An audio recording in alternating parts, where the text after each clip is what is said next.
A Bíblia diz no livro de Êxodo, no capítulo 8, nos versículos de 1 a 32. Depois o Senhor disse a Moisés: vá falar com Faraó e diga-lhe: assim diz o Senhor, deixe o meu povo ir para que me adore. Se você não quiser deixá-lo ir, eis que castigarei com rãs todo o seu território. O rio produzirá rãs em abundância, que subirão e entrarão em sua casa, no seu quarto de dormir, sobre a sua cama, nas casas dos seus oficiais, sobre o seu povo, nos seus fornos e nas suas amassadeiras. As rãs virão sobre você, sobre o seu povo e sobre todos os seus oficiais. Então, tá bem claro que isso iria ser um castigo. Ó, no 2. Se você não quiser deixá-lo ir, eis que castigarei. Castigo. O castigo seria as rãs. Então, aqui é a segunda praga, o segundo sinal, o segundo castigo, as rãs, em todo o território do Egito, dentro de casa, no quarto, na cama. 5. O Senhor disse ainda a Moisés: diga a Arão que estenda a mão com o seu bordão sobre os rios, sobre os canais e sobre as lagoas, e faça subir rãs sobre a terra do Egito. Então, olha o que eu falei para vocês. Além do rio Nilo, que garantia a fertilidade, a prosperidade do país, né, das terras, havia canais e lagoas. E isso é uma verdadeira preciosidade. Então, essa nação tinha muitas, vamos dizer assim, fontes de água. E em todas elas teriam rãs, e muitas rãs. 7. Então os magos fizeram o mesmo com as suas ciências ocultas e fizeram aparecer rãs sobre a terra do Egito. Então, tu vê que as ciências ocultas não desmanchavam, não resistiam, não conseguiam resolver o problema. Elas só imitavam, copiavam, disfarçavam, né? Os magos fizeram o mesmo. Então, o que acontece? Os magos copiaram, imitaram, fizeram igual. Então, esse Deus não é tão forte, esse Deus dos hebreus não é tão poderoso assim, porque nós também conseguimos fazer rãs brotarem de dentro do rio. Assim como nós conseguimos fazer a água virar sangue, né? 8. Faraó chamou Moisés e Arão e lhes disse: peçam ao Senhor que tire as rãs de mim e do meu povo. Então deixarei que o povo vá e ofereça sacrifícios ao Senhor. Moisés disse a Faraó: tenha a bondade de me dizer quando é que devo orar por você, pelos seus oficiais e pelo seu povo, para que as rãs sejam retiradas de você e das suas casas e fiquem somente no rio. Então, o que ele está pedindo aqui? Uma data, para não ter dúvida de que quem fez foi Deus. Tu interpreta assim também? Ó, e olha Moisés disse a Faraó, então Moisés já tá maior aqui, Moisés já tá tendo mais autonomia. Moisés disse a Faraó: tenha bondade de me dizer quando é que devo orar por você, Então, me diz quando tu quer que eu ore, quando? Que daí, quando eu orar, as rãs vão cessar, vão sumir, vão desaparecer. Então, tu vai saber que foi o meu Deus que atendeu essa oração, que foi o meu Deus que fez isso. Olha que sabedoria aqui, tá? Então, eles vão saber, eles vão ter certeza que na hora tal, na hora X, Deus agiu. Mas vamos continuar. Faraó respondeu: amanhã. Moisés disse: seja conforme a sua palavra, para que você saiba que não há ninguém como o Senhor nosso Deus. As rãs se afastarão de você, das suas casas, dos seus oficiais e do seu povo. Ficarão somente no rio. Então aqui está bem claro. Para quê? Para que saiba que não há ninguém como o Senhor nosso Deus. 12. Então Moisés e Arão saíram da presença de Faraó. E Moisés clamou ao Senhor por causa das rãs, conforme havia combinado com Faraó. E o Senhor fez conforme a palavra de Moisés. Morreram as rãs nas casas, nos pátios e nos campos. Os egípcios ajuntaram as rãs em montões e montões, e a terra cheirou mal. Vendo, porém, Faraó que havia alívio, continuou de coração endurecido e não os ouviu, como o Senhor tinha dito. Aqui nós temos que refletir. Aqui a gente tem que parar e pensar e meditar. Sim, é Faraó, é o Egito, mas também muitas vezes é cada um de nós.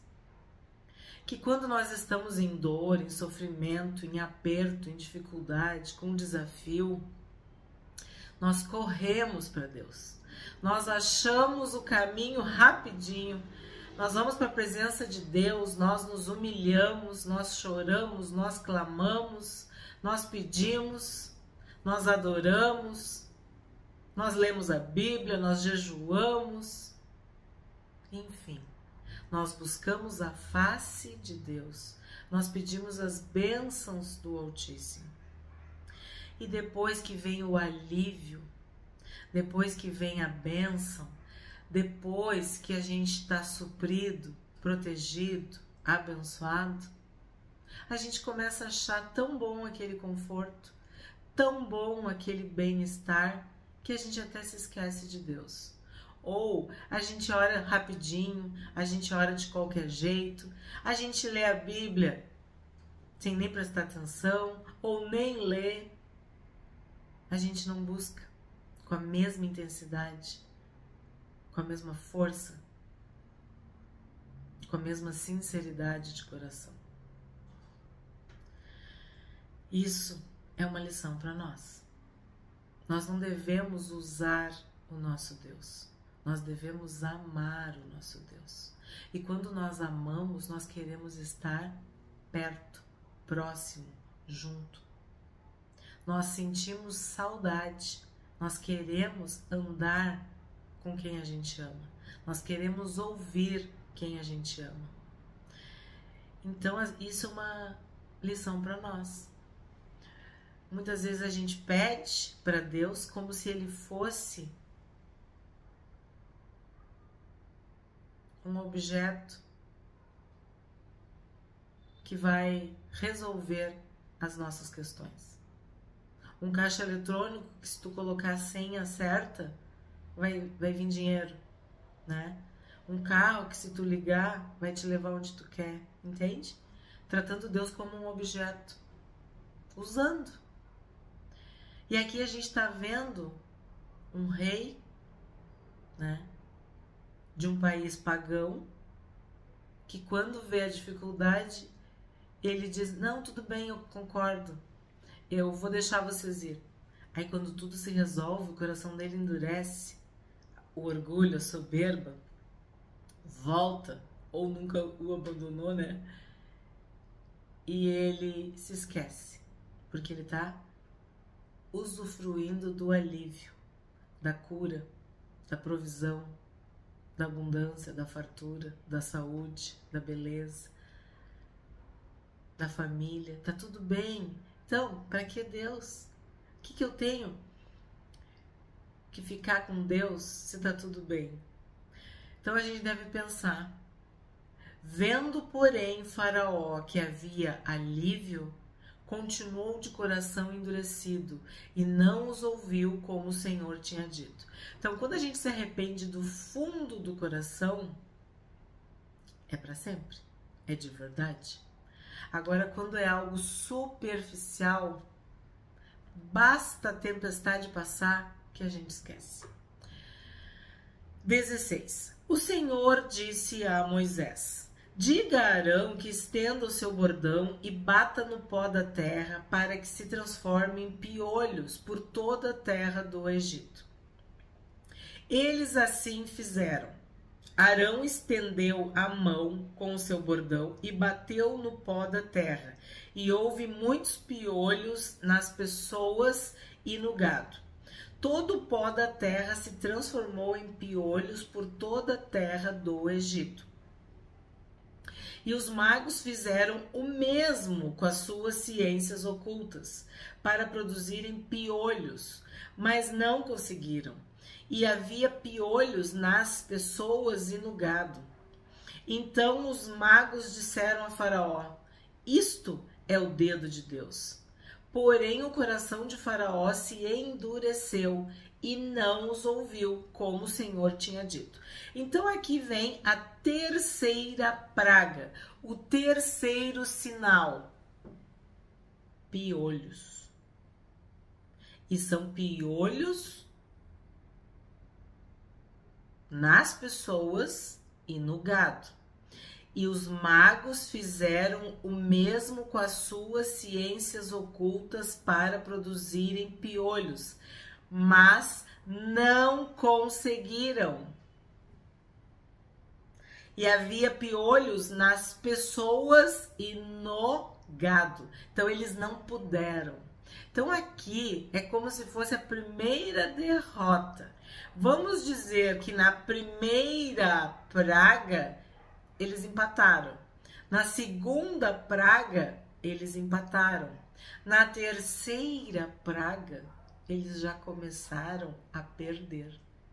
Eles já começaram a ver que o Deus dos hebreus era mais forte, era poderoso. E eles chegam à seguinte conclusão: isto é o dedo de Deus. Incrível, né?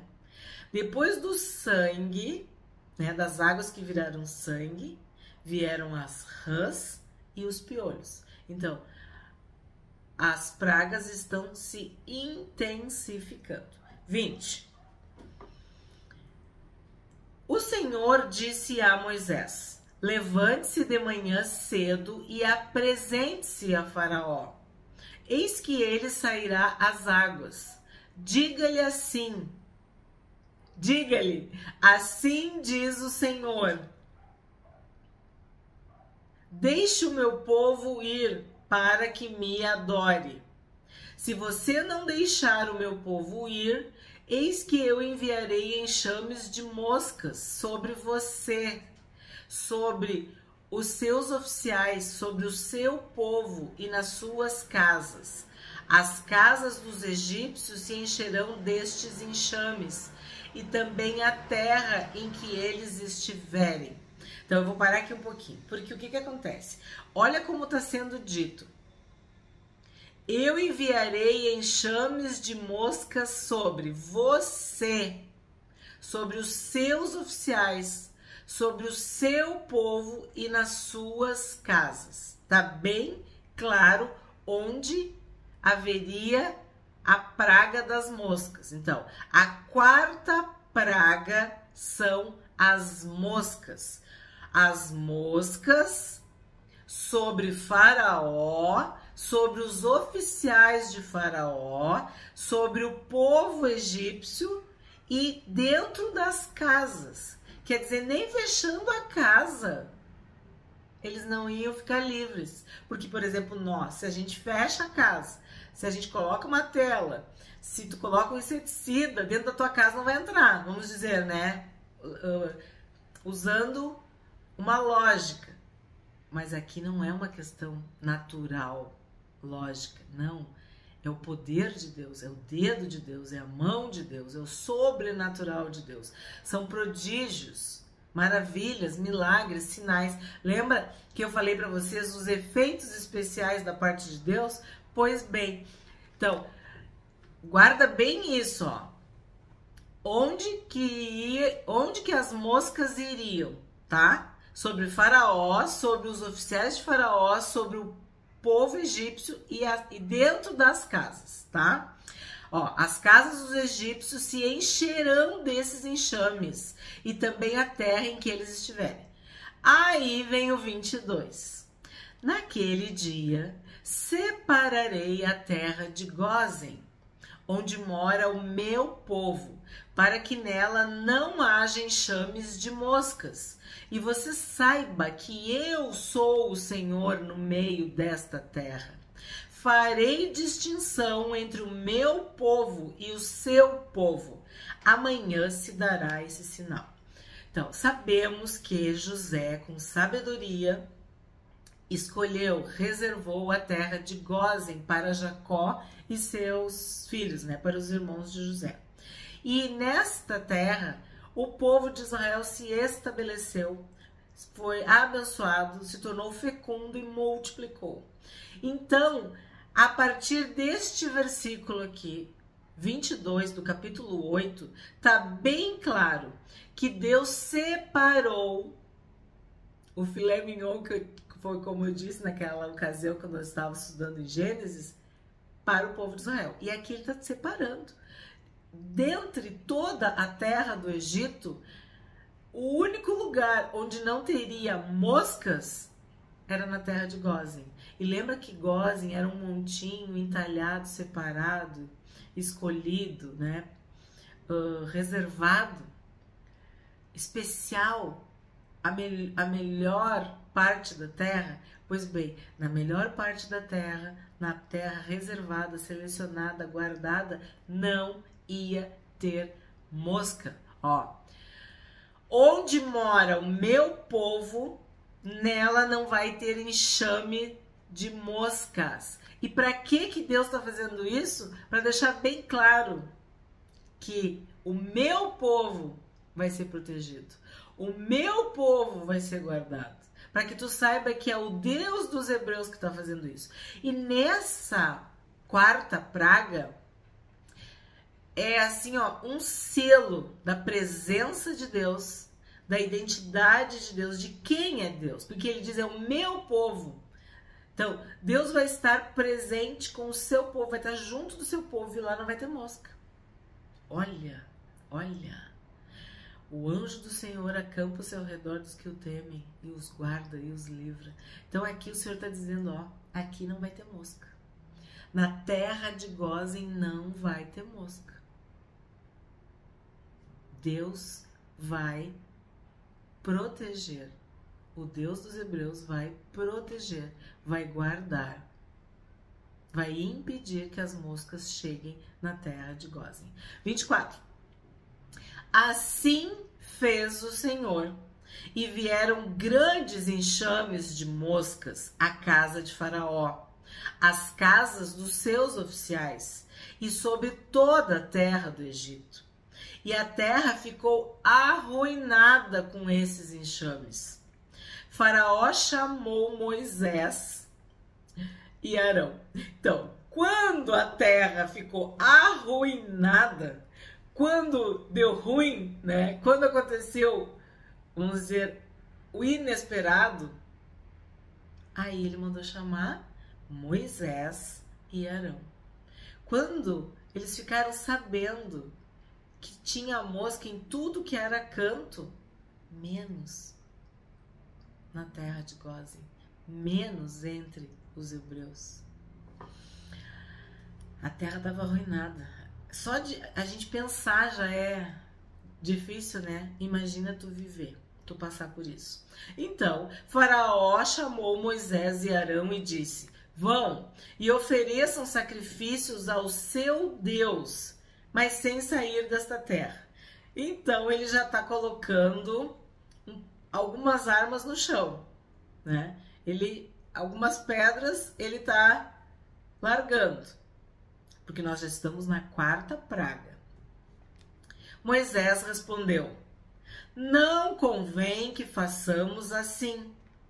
Por que ofereceríamos ao Senhor nosso Deus sacrifícios que são abomináveis aos egípcios? Se oferecermos tais sacrifícios diante dos seus olhos, não é verdade que eles nos apedrejarão? Temos de ir caminho de 3 dias ao deserto e ofereceremos sacrifícios ao Senhor nosso Deus, como ele nos disser. Então Faraó disse: eu os deixarei ir para que ofereçam sacrifícios ao Senhor seu Deus no deserto. Só que vocês não devem ir muito longe e orem também por mim. Temos que parar aqui. Então, ele está dizendo que podem ir, mas não podem ir muito longe. Não vão muito longe. Vocês não devem ir muito longe. Aqui tem outra coisa para a gente meditar. De novo, é Faraó? É o Egito? Sim. Mas nós, nas nossas tentações, né? Nós muitas vezes vamos muito longe. Nós não podemos brincar com o inimigo. Não podemos nos afastar de Deus. Eu sempre conto para vocês isso. É uma ilustração, é uma história. Que a água morna, ela faz com que tu te habitue. Então, é como se fosse o pecado. Uma água morna, agradável, né? Confortável. Aí tu vai gostando do pecado, tu vai gostando de flertar com o inimigo, de flertar com as tentações, de brincar com o perigo. E quando a água entra em ebulição e ferve, tu não tem mais como sair. Tu vai ser queimado. Tu vai morrer. Porque daí tu não vai mais ter força para sair sozinho dali. Então, olha que figura que nós temos aqui. O Egito simbolizando o pecado, a escravidão, o reino das trevas, né? Uma nação que estava escravizando o povo de Deus. Então, vamos pensar no pecado, no reino das trevas, que faz o mesmo conosco. O Senhor Jesus nos liberta. Estamos livres do poder do pecado, da presença do pecado, da culpa do pecado, do peso do pecado, livres. O pecado não tem mais domínio sobre nós. E aí tu vai ficar brincando, tu vai te aproximar do fogo, tu vai te aproximar do perigo. Então quando ele diz assim, ó, vocês não devem ir muito longe, porque quanto mais longe do pecado, mais seguro nós estamos. Quanto mais longe de Satanás, do mundo, do eu, da carne, da natureza humana, mais seguros, mais santos, mais perto de Deus nós estamos. Porque a lógica dele, quando ele diz, ó, só que vocês não devem ir muito longe. Por quê? Porque qualquer coisa ele tá ali e pega o povo de volta, né? E aí ele diz, orem também por mim. Então, ele quer as bênçãos de qualquer Deus. É como o povo brasileiro que acende vela, né? Entre aspas, para tudo que é santo. 29. E Moisés respondeu, eis que saio da sua presença e orarei ao Senhor. Amanhã, estes enxames de moscas se afastarão de Faraó, dos seus oficiais e do seu povo. Só que Faraó não deve me enganar outra vez, não deixando o povo ir para que ofereça sacrifícios ao Senhor. Então tu tá vendo como Moisés tá ficando grandão? Tá ficando corajoso? Como o Espírito Santo colocará as palavras na tua boca quando tu estiver diante de autoridades? Então, olha como é que ele está falando. Olha a diferença do primeiro encontro, que Arão tinha que falar. Deus vai nos dando graça, graça sobre graça, fé, né? De fé em fé, de glória em glória. Ele tá cada vez mais poderoso, mais forte, mais bem resolvido. E ao ponto dele dizer, ó, Faraó não deve me enganar outra vez. Ele já está enquadrando Faraó. 30, agora que é o 30, né? Então Moisés saiu da presença de Faraó e orou ao Senhor. E o Senhor fez conforme a palavra de Moisés. E os enxames de moscas se afastaram de Faraó, dos seus oficiais e do seu povo. Não ficou uma só mosca. Mas ainda desta vez Faraó endureceu o coração e não deixou o povo ir. Então, as moscas foram embora, a praga cessou, já esqueceu de tudo. E o coração se tornou duro. Curte, comenta e compartilha.